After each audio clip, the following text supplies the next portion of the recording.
Tom Bernstein Unfiltered. Unfiltered on 312 Sports. DBU on 312, and the snow is not my fault, by the way. Both of my shovels, one next to the front door, one next to the back door, I did not tempt the weather gods. So this one's not on me. You cannot blame me for that. There are things for which you can blame me, which I will note. Here's what matters today. There's everything going on. There's the tournament. What matters today is how is Seiya Suzuki. That's all. That's all I'm thinking about today because we have plenty of time. The bracket's not changing. The bracket's not going anywhere. And it's out. It's fine. We know who the top seeds are. I think Illinois got a pretty favorable draw.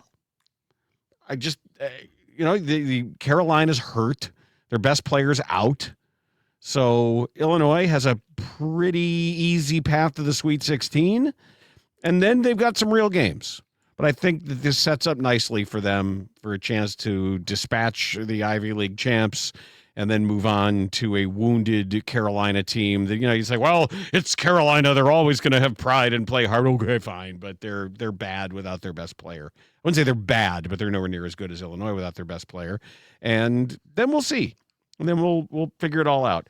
The story coming out of it, too, is that Miami of Ohio, after their shocking loss in their tournament to whoever who beat them.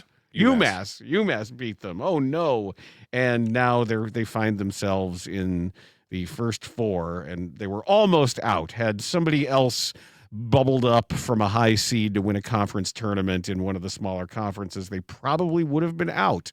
But here they are. And now, can everybody be happy, or is everybody still mad? I need a quick temperature check. Well, it's not everybody. It's the AD. Well, he's angry about everything. He's angry about everything. He was angry, and I still saw Bruce Pearl on TV yesterday with opinions and thoughts. I thought he get the message he shouldn't have opinions. Oh no, or thoughts. He can't have thoughts about college basketball anymore. Bruce Pearl is daring to have opinions about college basketball while being paid to be a college basketball commentator and paid to have opinions. Oh no.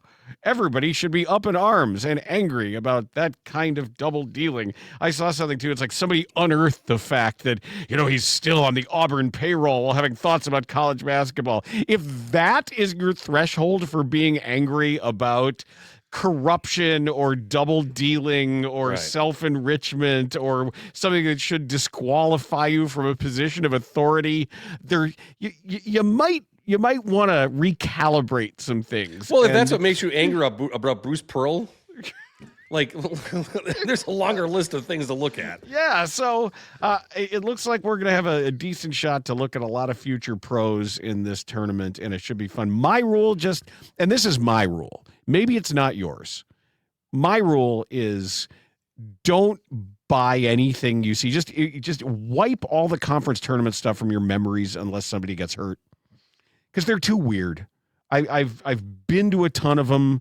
I've seen a lot of results, and it always is much more likely to screw up any bracket thoughts for me. Maybe you learn more than I do because you're smarter about college basketball than I am, and that is certainly possible, if not probable. But I just tend to ignore it and see who's healthy, who the coach is, what the history is with these teams. And then once you look at the draw, give yourself a nice clean slate. And I always say, don't fight the hand. It's a Ouija board.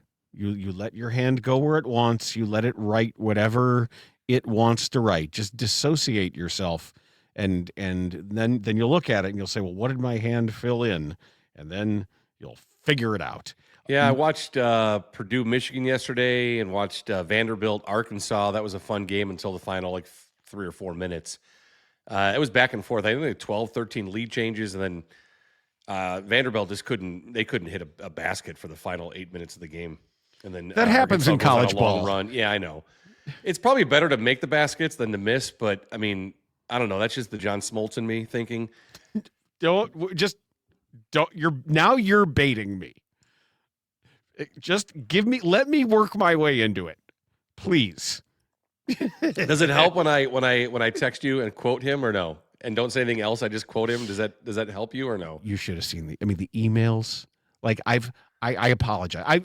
I have a whole apology set up because it's my fault. I've done it to you. I've spread the virus. I've actively spread the SIV or whatever, Smoltz idiocy virus, this understanding of he's a complete idiot. Yeah, save it. We'll get into it. Okay. And we might be due for a Is It Smoltz game on Wednesday. We'll see.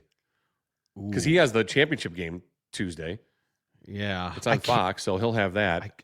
I did a pretty good job flipping with the Oscars last night. Yeah. I did a good job predicting those categories too. You did really good. I got Jesse Buckley wrong, but it was fun. That's why I like my wife's the best. It's like the Oscars are on, baseball's on. She's like, let's turn on baseball. So we concentrated more on baseball than the Oscars. Yeah, everything worked out really well because we had the 5:00 selection show. And then we had Pearl and his thoughts. And we had the Oscars starting at 6. Yep. So then there was, if you like the red carpet, if the selection show is over, you watch the end of the red carpet and you see people who are all painfully skinny. Oh, it's just, people are so skinny and their faces are all weird. Well, not all of them though, but there are enough. There are enough, and it's just like what's going on with the cheekbones? Yeah, it's like a surgery where they implant like golf balls. Yeah, what are you doing with the cheekbones? Yeah, I don't get it. I don't get it. I don't know what that look is. All of it. There's so many original faces that look like human beings, and now it's sad that everybody feels that they have to. Or is that those weight loss drug faces? Is that the result of that? About the GLP-1s, and then they melt all the fat off you, and then you got to cut all the skin off your face. Yeah, I don't know. Is that a result of it? I don't know. Is that part of the side effects, or is that people actually going to a doctor and getting that done deliberately? I know it's better than exploding taint syndrome. That's what I know. I know it's definitely better than fatal taint swelling. Well, fatal taint swelling is bad, but like the exploding taint isn't all that bad. Right, but the Jardian stuff where you're like, hey, you could die of taint inflammation. Really? Oh, thanks for letting me know. Has it actually happened? Yeah, a lot of people. And it's probably the worst inflammation you could get. But one thing I've noticed about that, anytime I mention that bit that we did about Jardians and the fatal taint, anytime I mention it to a doctor, same response. Oh, that you don't mess around with that. That's really serious. Well, yeah, it sounds like serious. I know it's serious, but no matter what kind, like, yeah, you might make fun of it, but you don't want that. Like, I know, but every doctor, no matter what the specialty, whether it's emergency, infectious disease, orthopedics, geriatrics, your eye doctor, dentistry, whatever it might be, everyone's like, oh no, I know, I heard you making it. I guess, yeah, ha ha ha, but you don't make fun of exploding taint syndrome or whatever it is. Everybody got mad at me. Like, get a sense of humor, doc. Come on, you can do no harm and still laugh a little bit. Now, what we have as of right now, if you go to the 312 Sports app, and you really should, because we have for you the inaugural 312 Sports Busted Bracket Challenge by Giordano's. Your bracket may bust. Your Giordano's pizza shouldn't. Get your watch party lineup delivered or pick up at giordanos.com/game day. Here's what the prizes are. The third place winner gets a $50 Giordano's gift card. Second place, a $100 Giordano's gift card. First place gets a $250 Giordano's gift card and a Wilson EVO NXT game ball. That is the official basketball of NCAA March Madness, and we have a crisp brand new one in the box for you. Go to 312sports.com or the app, and you can set up the brackets. The deadline is Thursday at 10 a.m. They make it easy. You go in, you select it, you can monitor everything. Everything will be updated for you as things go on. But be a part of that because it's going to be fun. The 312 Sports Busted Bracket Challenge. But as mentioned, what I'm watching more closely than anything else today is the results of the examinations on Seiya Suzuki. I imagine they're going to get their hands on him. There's going to be imaging. I did not like the way he limped off the field. Correct. And this is not great because you're talking about a drop off if he's got to come out of the lineup for any significant amount of time. He is projected to be approximately a 3-win player this year. And part of that is the expectation of his defensive shortcomings being exposed because he's not a very good defensive player at this point. Last year, he was a negative 13.2 defensive runs above average, and that is what dragged his WAR down.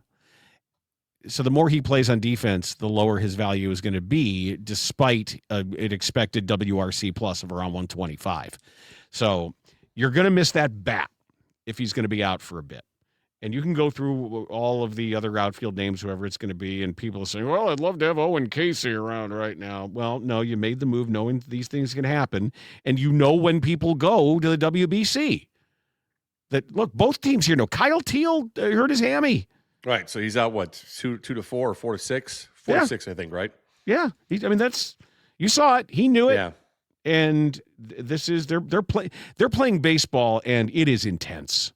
Yeah, despite that concern, the possibility of injuries, I wouldn't change. I love watching the WBC. I mean, I will take this. These international competitions for me are beyond exciting, and I'm glued to the TV to watch all these games. Not even just Team USA, but all the baseball games are great to watch. Yeah, last night's game, despite the outcome, was just a crackling affair, man. That was. What do you mean, despite the outcome? Oh, I was rooting hard for Platano Power. I don't like okay. this. I don't like anything about this U.S. team. They've decided to they act like a bunch of pudwacks for no apparent reason, and everybody else is enjoying themselves. And you realize that Mark DeRosa and the team did the opposite of what I exhorted them to do a couple of weeks ago, whenever that was. About having fun. Yeah, I said that's all you got to do is have fun. Do what the other teams do and have fun. And they decided instead to be angry and comically militaristic. You see that asshole they brought in to give them the pep talk, the former Navy SEAL who's even hated. All the other Navy SEALs hate him because they think he's lying about the people that he shot. And they brought him in there and he's a total whack job, like not mentally healthy and has had all sorts of issues in the past and has a criminal history, and he's in there giving them a baseball pep talk. And then DeRosa had some mealy mouth explanation. He's had a terrible, terrible run here, DeRosa. Well, he did finally admit that he fucked up on thinking that they clinched. Yeah, but it took 4 days at minimum for him to admit it. I know. I mean, everything is, but he finally did. And I went into this saying that I like him and respect him. I respect him a lot less and I like him a lot less with the way his team is acting. Remember, I used to say this about the Dusty Baker Cubs teams when all he did was turn them into jerks. Well, tell me, like, what is it you're seeing that you think that they're angry and the Cal Raleigh stuff, and the Cal Raleigh won't shake anybody's hand. And then when asked why he's not shaking people's hands, everyone's like, "Well, we have to be reminded that we have to support our troops, and this is what we have to be single-minded about." This, like, come on. Wait a second. So did he deliberately not shook hands of other people outside of Randy? What's his name? Rosarena, because they're teammates, and so I saw that. Yep. Rosarena steps into the box, and he wanted to fist bump or shake, and he wouldn't do it. Right, so I'm like, not all right, doing this. Like, okay, I'm like, whatever. That's weirdo. Well, I was like, all right, that's fun. He's like fucking around with his teammate. Did he do it to more people than just Rosarena? I don't know if he did, but everybody who was asked about it was trying to. I think Josh Naylor also. Okay, and then Cal Raleigh, he made those comments that you just kind of. Well, everybody else did. Yeah, paraphrased. I'd have to look at the actual. We have to support our troops. What does that have to do with fucking baseball game? Well, they're all talking about that. Okay, that's the whole. They all wrapped themselves in this idea that somehow they're representative of the military. And there was a great tweet last night. Someone said, "Look, stop the cosplay, stop the eyewash.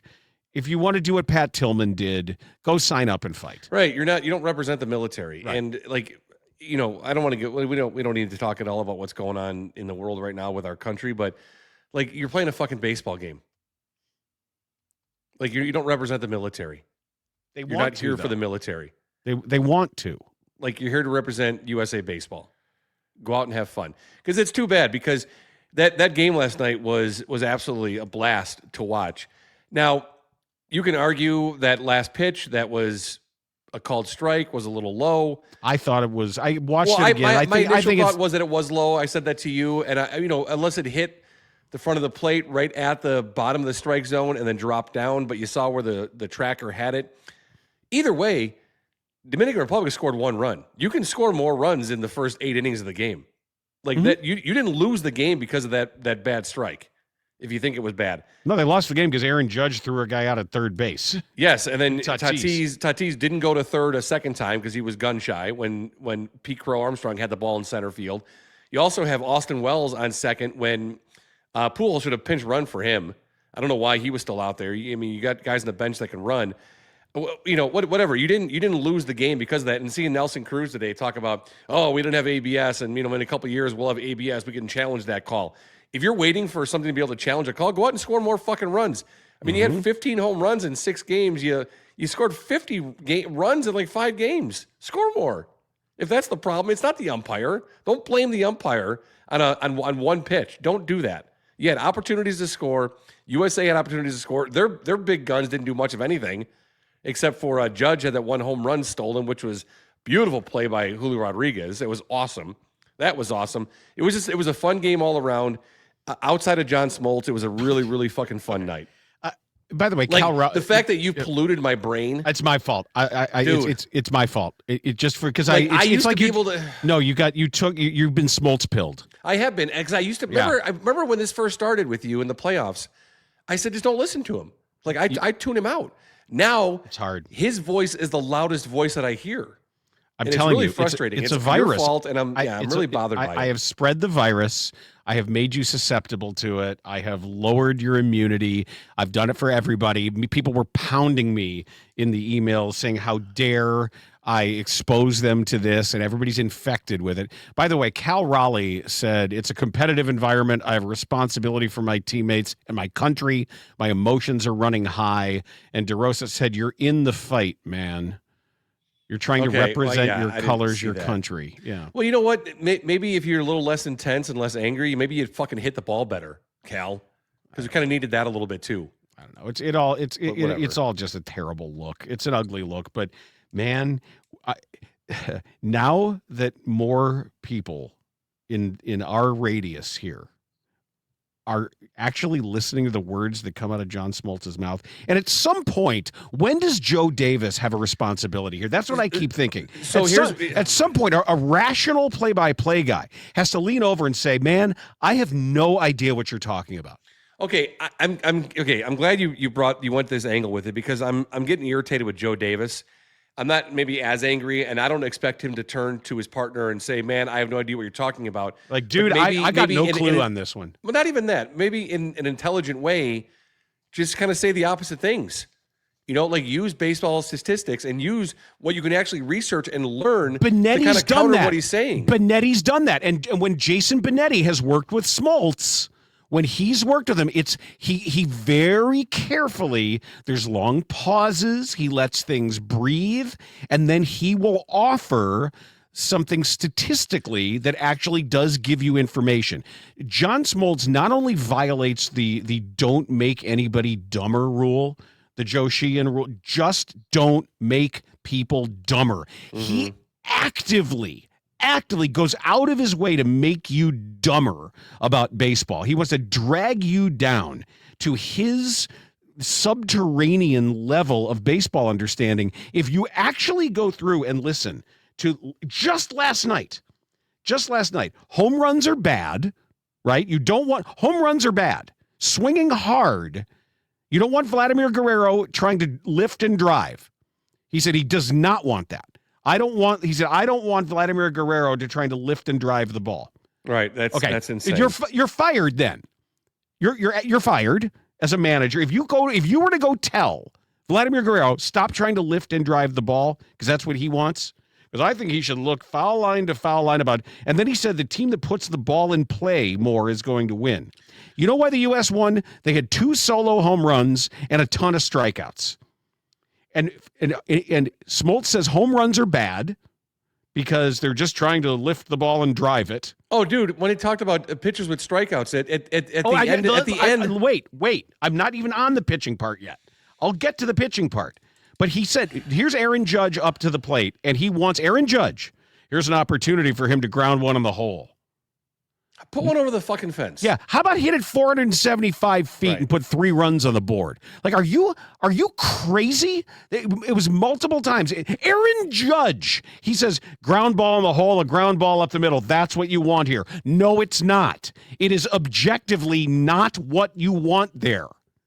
He's Aaron Judge. Well, Dan, if you were listing 10 things you'd want there, that wouldn't even be on the top 10. I mean, like, just stop being stupid. It's insane. Yeah, some of the stuff that comes out of his mouth is absolutely batshit, insane, wrong stuff. And Joe Davis is just like, say something. Like, yeah, again, I don't want say like, a home run would be pretty good too. Right. I don't want Joe Davis to be confrontational. Like, we don't need tension in the booth for the broadcast. That's not good for the viewers. But like what you said with Benetti, just let it breathe, and even circle back to it a few minutes later, and just throw it in.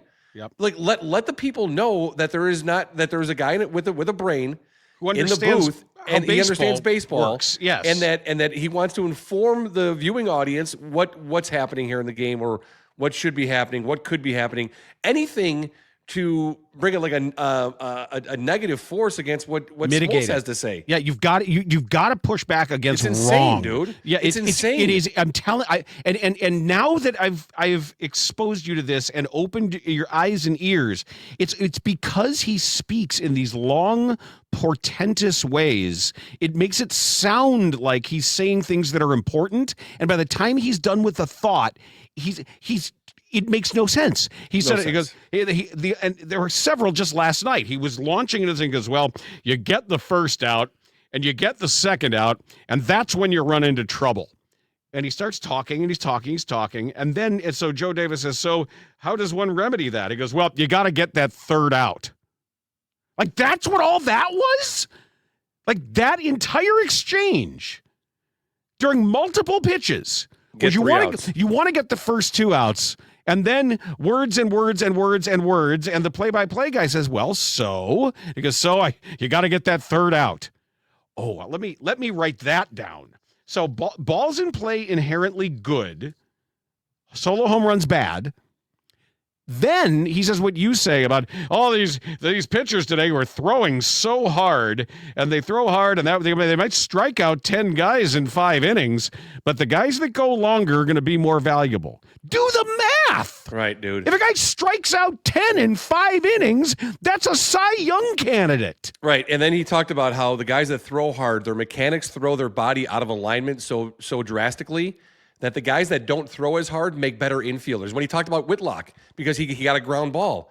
Because he doesn't throw as hard, he was able to get that ground ball. Because guys that don't throw as hard are better infielders. What in God's name are you fucking talking about? If I throw harder and the guy can't hit the ball, that's the best kind of infielder you need. Yeah, there's no ball in play, motherfucker. Yeah, but remember, balls in play are good. You want the balls in play. Right, but you don't want to throw the ball too hard or hit the ball too hard. Exactly. You want the ball, but if you're pitching, the strikeout part is bad. You want to put balls in play, and then he started the game by saying the team that puts more balls in play is going to win. Then why do you want balls in play if you're pitching? Right, and then he talked about at the start of the game too, Dan. He said that the Team USA can't be afraid of letting the DR put the ball in play, make contact. Don't be afraid of contact. But you said the team that makes more contact is going to win. Yes, right, I'd rather strike him out. Well, of course you would. That's they won the game on that. Oh my God! And then he has the balls to be negative towards Paul Skeens because he doesn't throw enough innings. Then the next level of his game, he'll have to step up and get over 200 innings. Hey, John, 3 guys threw over 200 innings last year. Fucking Paul Skeens went 187.2 innings pitched last year. He won the Cy fucking Young Award. He had a 7.7 WAR, and he led Major League Baseball with a 1.97 ERA. But he won't celebrate that. But because he didn't throw 200 innings, he's got to work on his game. I'm telling you, he's absolutely insufferable and insane and It'll be stupid. great when he takes his game to the next level and gets over 200. That's what he needs to work towards. Takes his game to the next level. He won the Cy Young Award. And he threw 187 innings. Yeah. Like, what more do you want? I know he won the Cy Young Award. He was a 7.7 WAR pitcher. Yeah. Nearly an 8-win pitcher. But he says you'll be more valuable if you strike out fewer people. And he struck out 216 batters last year. Well, if he strikes out fewer, he'll be more valuable. So Yeah, balls and play are great. Step his game up. Step his game up when he gets over 200 innings. Dude, they don't throw 200 innings anymore. It's not 1995, man. Sorry. He wanted Aaron Judge to hit a grounder in the hole. That's what he wanted. I'm really irritated with you. I'm irritated with him. I'm getting irritated at Joe Davis. Because at some point, there's got to be, or in the truck, even if it's not Joe Davis, whoever's producing, like you got to have a dinner with this guy and say, listen, all this stuff you're saying about baseball is wrong. And I don't know why you're saying it, but we need to talk about some of the stuff. And if you are going to state something as a fact, like, well, the runner is going to score all the time on this one. Well, at least have some intellectual curiosity that says, back it up with stats. And maybe before the game, like everyone else who does that job, if you don't know, what you say is, this is what I see. I'd really like to know if this assumption is true. Most often it's not. And even Joe Davis said something like, well, it's amazing how the game always seems to find the people in these situations. No, we know that that's an observational bias. We know that now. That is remember the thing about the guy who makes the great defensive play always seems to be leading off the next inning. No, he doesn't. It's just that your brain remembers that more. He's like, oh yeah, I just said that guy's name, and here he is again. Boy, this seems to happen a lot. No, you're just noticing it in this situation. And we've debunked all these things. Right. We know better. We objectively know better. And what creates winning baseball? What allows you to win and what makes you lose. And to be completely wrong about about both hitting and pitching, and to self-contradict multiple times every single game is making people dumber. That's not okay. It's not okay. You got people who work there, who love baseball, who love everything about the WBC, who know baseball, who understand that it's not 1993, that the game is, and if you don't like the game, and you're pining for everybody to be Wee Willie Keeler and hold the bat with your hands apart and knock that thing into play the gentlemanly game where you put the ball in play and you don't want to throw too hard, then go ahead and play in one of those old-fashioned cosplay leagues. Go do those games where people dress like they're in the 1800s. Right. Let somebody else enjoy what this game is. And it's great. That's the thing. This game's great. It's right in front of you. And an incredible baseball game is in front of you. And it was won by two teams who filled with some of probably the most talent on the field that we've ever seen in our fucking lives. And instead of enjoying it, instead of saying, wow, what a great game this is, you're saying, well, home runs are bad, even though the home runs won the game for your team. Strikeouts are bad, and your team won the game on a strikeout. Because you're living in whatever world this is all bad and wrong and weird, and that's the vibe? Come on, man. Right, Dan, how many runs scored last night? 3. How were they scored? Solo home runs. He goes out of his way to find things to be negative about the game he's doing. He goes out of his way to criticize what he's watching. Baseball. Yeah, he doesn't like baseball. He wants everybody to throw 70 miles an hour and hit dribblers to the shortstop. It makes no really sense. It's really irritating. And just trying to offer this wisdom. He says, well, you have to remember how you got him out before. Of course you do. Of course you have to remember how you got him out. Like that's some grand pronouncement that a pitcher's supposed to. They're charting every bit of spin on every single pitch. And they're telling, he grabs a laptop, he grabs a tablet. He goes into there, goes like, how exactly did I get this guy out last time? What was my pitch sequencing? And just say, like, here's something. You have to remember how you got him out. Right. I'm sure his mind explodes when he sees Will Smith go out from behind the plate to the mound to talk to Paul Skeens and pulls out a fucking chart that they look at together. on the fucking pitcher's mound. Exactly. He's making it. Let me give you some wisdom here. Right. When you get somebody out, Back in my day. remember how. Yeah. It's really irritating. And that's why I appreciate Jim Deshays, because we're lucky having him here in Chicago. If you watch a lot of Cubs games, he'll say things and then he'll come back to it and say, hey, you know what? I was wrong about this. Or this is what I learned. He'll go back and check things. It's not hard because he has a computer in front of him. Yes, and in the moment, JD he'll even question it. JD will say, my eye tells me that that when you play the infield back in this situation, you're making this a more likely or less likely. He says I'd really like to know if that's true or not.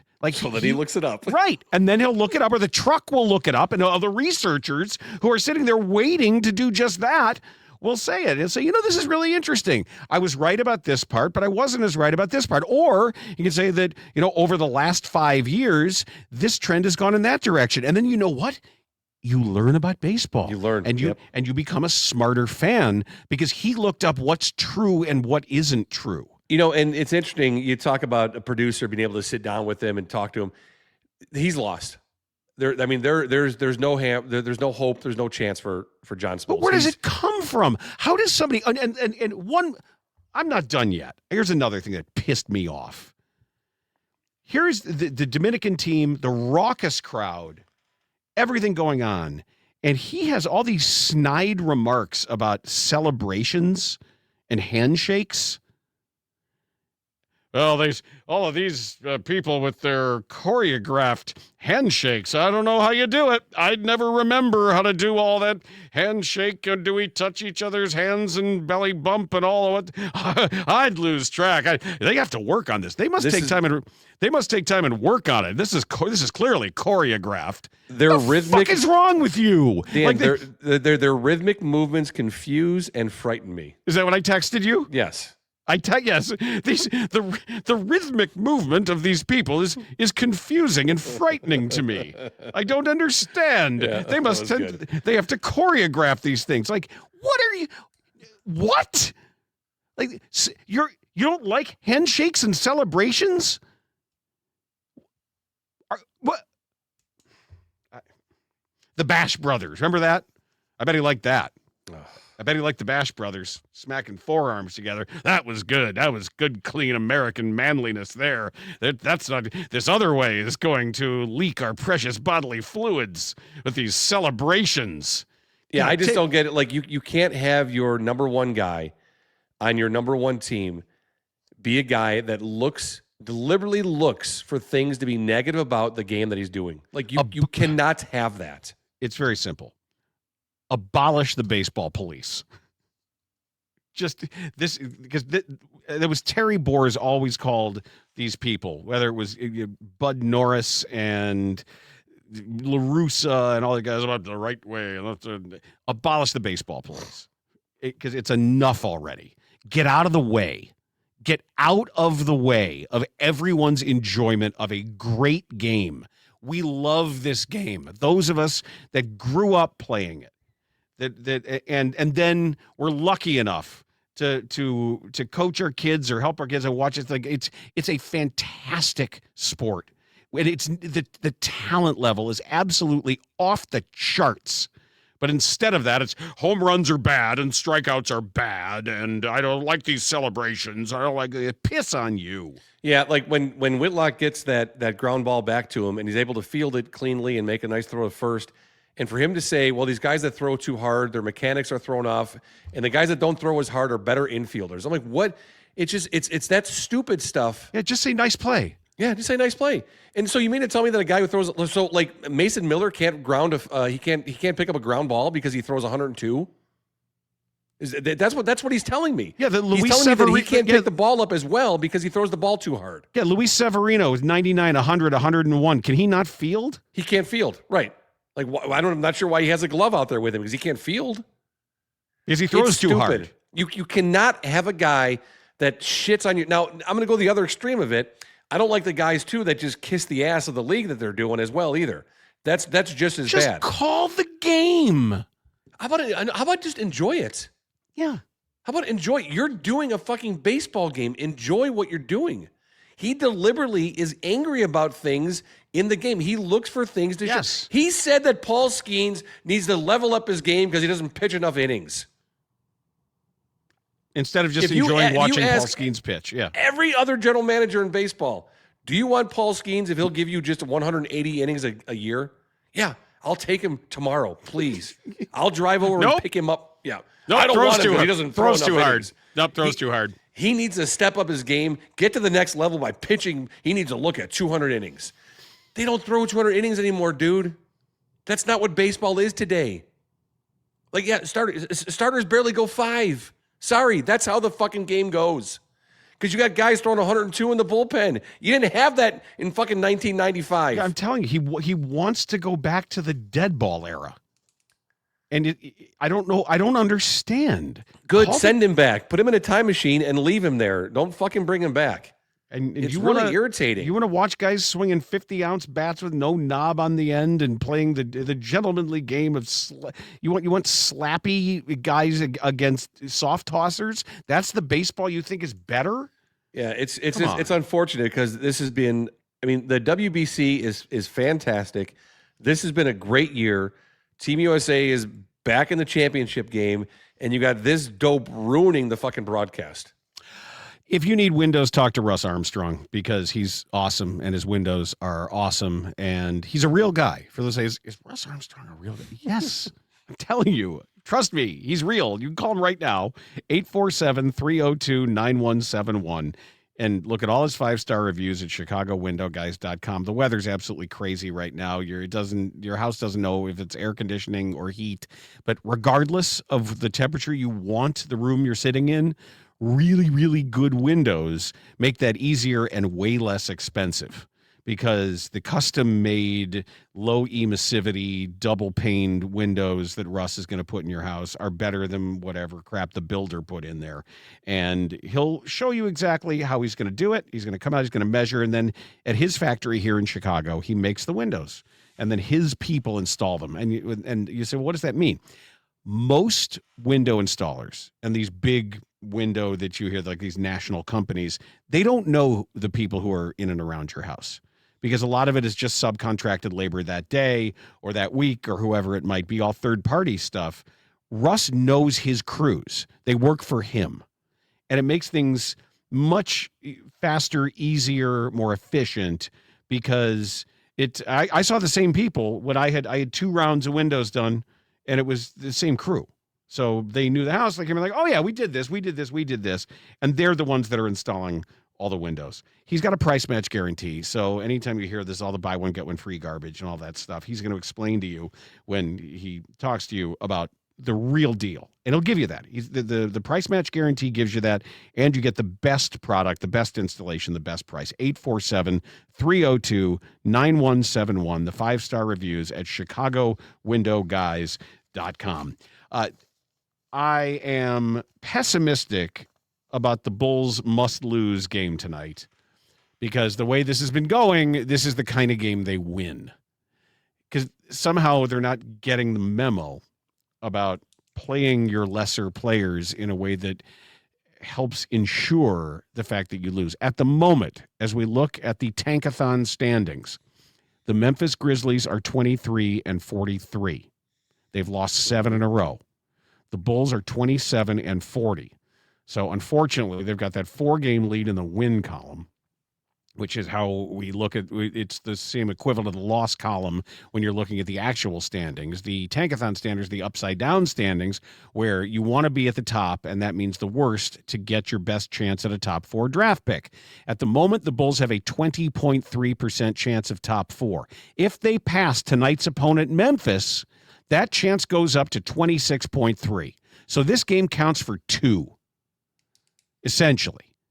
Because they're going to win, right? Of course they're going to win. Right. Of course they are. I think they're a 6-point favorite right now. They are, yes. Last time I looked, it was 6. But you have to catch Memphis in the bad race because you get an extra 6% chance at the top 4. That's big. And as far as number 1 overall, you gain 1.5 points. These margins matter. You have to lose tonight. You have to. I want nothing but Lachlan Olbrich. I want if you're winning this game late, I want Lachlan Olbrich bringing the ball up. I want Lachlan. I want clear outs for Lachlan Olbrich. You can say you're trying to win, but just spread the floor and give it to Lachlan Olbrich. Whatever you got to do.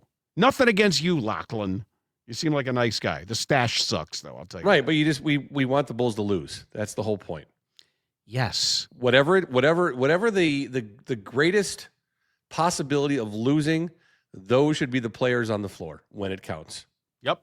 Period. That's the two biggest things in local sports today.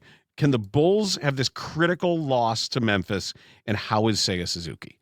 Because who knows, that could be, it could be a torn ligament, it could just be cartilage, it could be both, it could be the range of possibilities. We haven't heard a thing, nothing is leaked out, and by the end of today, we're going to know if maybe it's going to necessitate the Cubs making some kind of deal if they don't think that they've got another stick that can make up for you're talking about a guy who, could be a 130 WRC plus. Right, dude, that was Saturday night. You think they don't know by now? Apparently not. They said that they will find out today because they want their doctors. Yeah. And I guess they don't know apparently there's been no MRI done. That they're just. I'm not buying any of that. I'm not. If that's my guy, my starting bat in my lineup, he's at like the very next day at the minimum. No, nothing's. My leaked. doctors are seeing him. Nothing's leaked at this point. I also want to tell you that I did what you told me to do. Remember after the Super Bowl, and I made a comment. We were talking about the commercials in the Super Bowl, and I made a comment about the trailer for Project Hail Mary with Ryan Gosling. Yep. And I thought, ooh, that looks rough. That looks like it's going to be not good. And I thought the trailer looked good. I was excited to see it. I'm looking forward to seeing it. So I don't want to misrepresent the response, but the response was something like, hey, Bernstein, don't be so sure. The book is awesome. It's Andy Weir. It's the guy who wrote The Martian. The movie The Martian I absolutely loved. Mm-hmm. So, give it a chance and read Project Hail Mary. I read it on Saturday. I took your advice. I listened to you. You said, just read the book. I read it on Saturday. And I hope the movie's better than the book. Because the book is meh. How do I say this? First of all, this is nothing against. You said it. It's not. It's pretty sure you said it. It's nothing against your recommendation. I appreciate you recommending it to me, and I didn't quit on it. I did read it, but I don't think Andy Weir is that good a writer. It's not natural. The plot is interesting. I love the science stuff. I get a real kick out of all of these little asides and problem solving and the physics formulas and the ideal gas constant. And I like all that stuff. I really do. And I can nerd out with it. The problem is I don't like the protagonist in this book. And I know he was trying to save the human race. I don't like the human race all that much either. It was another part of the problem. I was kind of like, don't worry about it, man. This is meant to be, and I think it's fine. The guy is kind of a wiener, and the story is corny. There's all sorts of Deus Ex Machina plot points. You can kind of hear the keyboard clicking, the way some of the writing works. It doesn't flow naturally. It's a cute little family friendly story, but there's a possibility that the movie could be better than the book because maybe Ryan Gosling will make me like Ryland Grace, the protagonist, more. Because I really don't want to spend that much time around the guy. I found him annoying. I found the protagonist annoying, and I found the writing voice annoying. And maybe it's not Andy Weir, maybe it's Andy Weir because it's in the first person, so he may be writing in the voice and thoughts of this protagonist who I don't like, and just got a little tired of being around. But there are some clever things. There's some descriptive things, and like I say, if you're into these science problems, some of that's really cool. It just they elided a lot of plot points, and you just have to take for granted some of the things that happen. But don't let my middling to negative review scare you off of recommending books. Did you read The Martian? No, and I'm glad I didn't. Okay, you didn't read The Martian, but you like The Martian. I'm no, thinking see, that the movie might be better. He also wrote Artemis too, and Project Hail Mary won 1, 2, 3, 4, 5, 6 awards. It was nominated for 3 others. Mm-hmm. For a guy who's not a very good writer, it's interesting. It's not my taste. Okay. It's not my taste. That's different than saying he's not a very good writer. You can just say it's not your taste. He's not a natural writer. Okay. All right. That's your opinion on him. That's fine. You're more than entitled to have that opinion. I think the movie will be better. I think it could be. Because the whole idea is he's the unwilling hero, the unwilling protagonist, the guy that doesn't want to step forward and save the human race. So even though you don't want the human race saved, that's your own thing to work through. That's fine.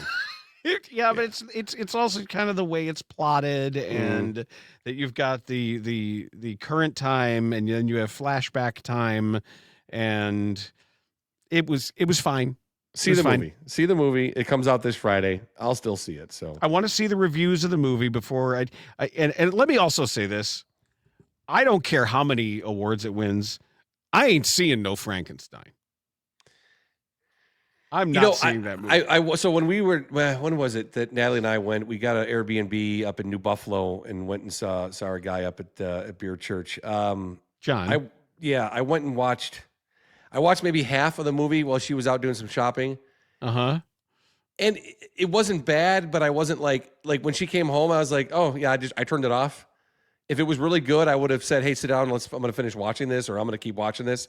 So I turned off when she got back home. So that kind of says to me that it was fine, but it wasn't enough to keep me really interested in it. So, well, I was kind of surprised it was nominated for Best Picture, to be honest with you. Won costumes. Yeah, one costume, but like Best Picture though it was nominated for Best Picture. F1. I loved F1. I thought it was great. It was highly entertaining. I've seen it twice. I watched it in the theater. I watched it at home once. The fact that it was nominated for a Best Picture was kind of surprising to me as well. But Top Gun was, and the same director as Top Gun. Was it Kaminsky or because whatever his name is? But Top Gun's a much better movie, dude. That's a much better movie. Maverick is a great movie.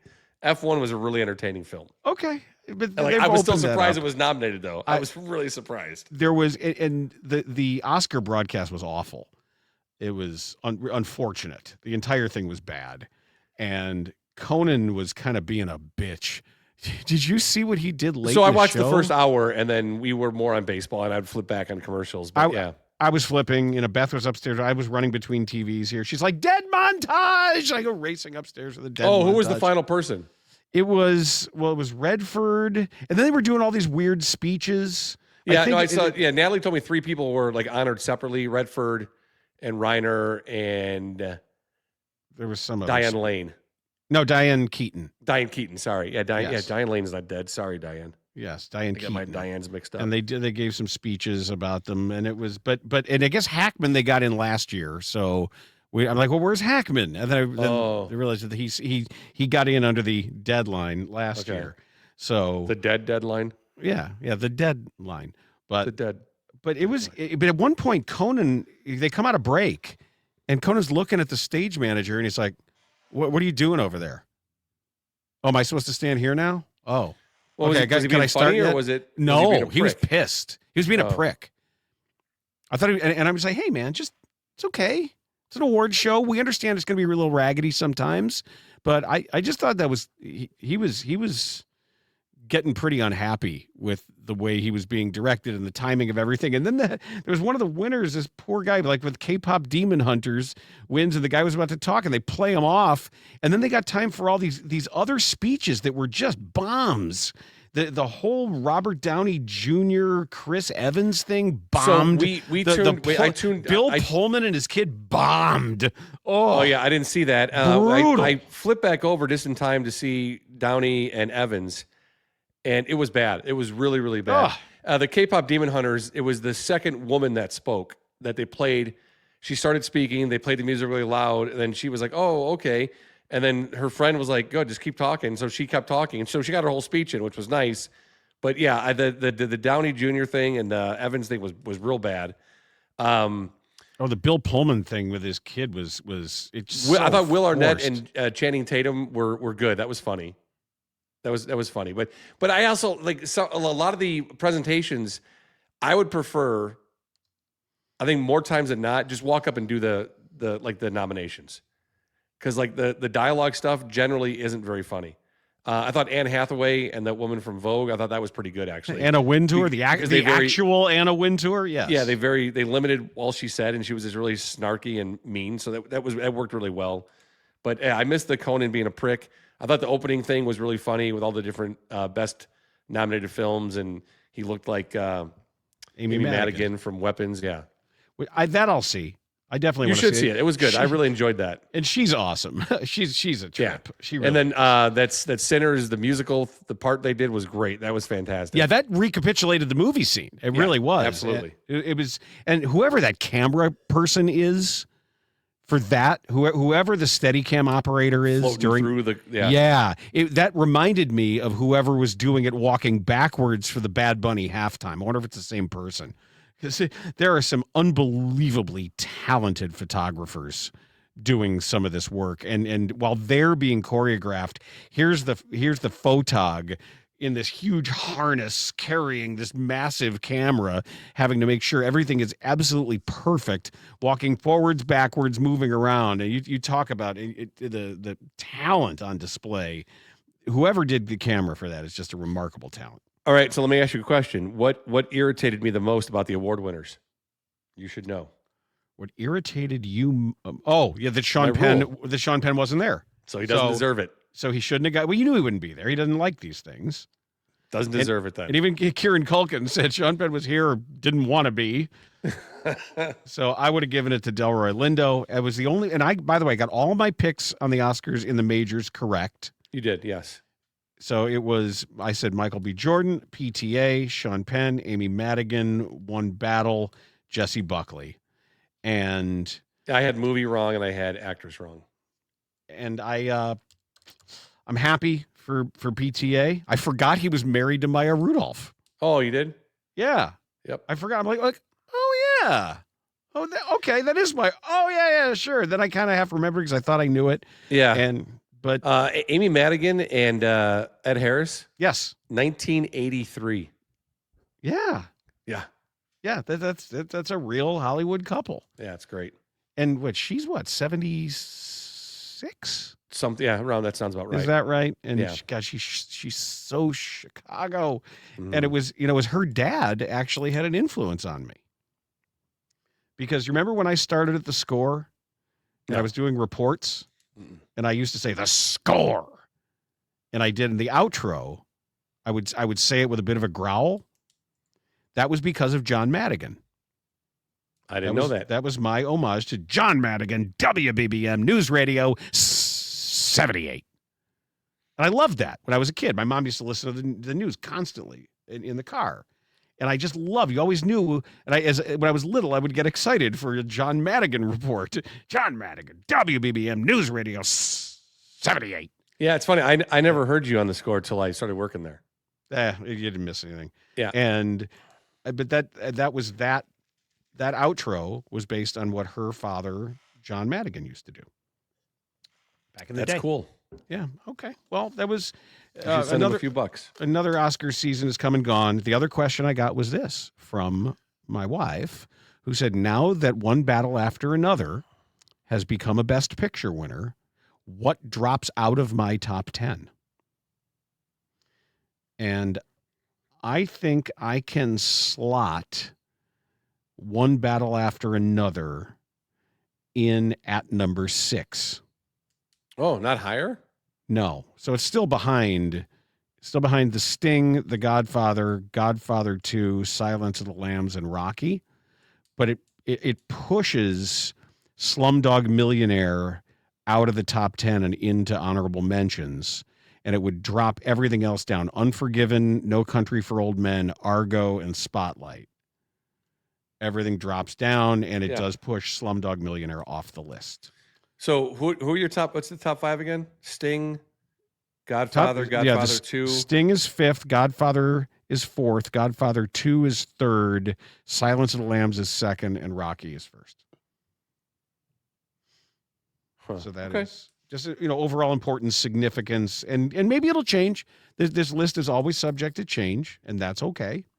But that's sort of where it is now. There's a recency effect, and the fact that honestly, I thought that would have jumped up to number 2 for you. Well, I was trying to guard against, adjust for recency, because I watched it again 2 nights ago. I'm on. Yeah, I'm surprised that it's not below Rocky. I'm on 7 times now. I've seen it more than Sinners. I've seen Sinners 5 times, and I've seen One Battle 7 times. It's so good, and it's the score too of the movie. The quality of the music, the plinking piano, and the drum beat and the car chase. It's all outstanding. Yeah, that was the best scene. That car chase was. Oh, it's one of the great car chases ever. Yeah, it's French Connection, Bullet, the car chase in the Tarantino, the movie in Grindhouse. What is it called? Death Proof. Yeah. The car chase in Death Proof. Oh, and you love all the car chases in Fast and Furious. I think 7 or 8. Is that your favorite one? Fast and Furious 7? Is that the one that you never don't stop talking about? I've never seen them. You're always like, man, the car chases, they're dope. They're the best I've ever seen. Fast and Furious 7. Because they ghost ride and they do the Tokyo Drift. That's Fast and Furious 2. I think that's the second one. Oh, the second one is Tokyo Drift? I think Tokyo Drift is the second one. Are you sure? Yes. Whenever where, the entire cast changes. We've got full Bears coverage on Forward Progress, so stay tuned for that as well. We got a bunch of stuff to deal with there as they overhaul their return game, and it looks like left tackle might be settled. We're going to get to all that as that is coming up. But this has been DBU on 312, and by our good friend Russ Armstrong of the Chicago Window Guys. Call 847-302-9171. Dan Bernstein Unfiltered on 312 Sports.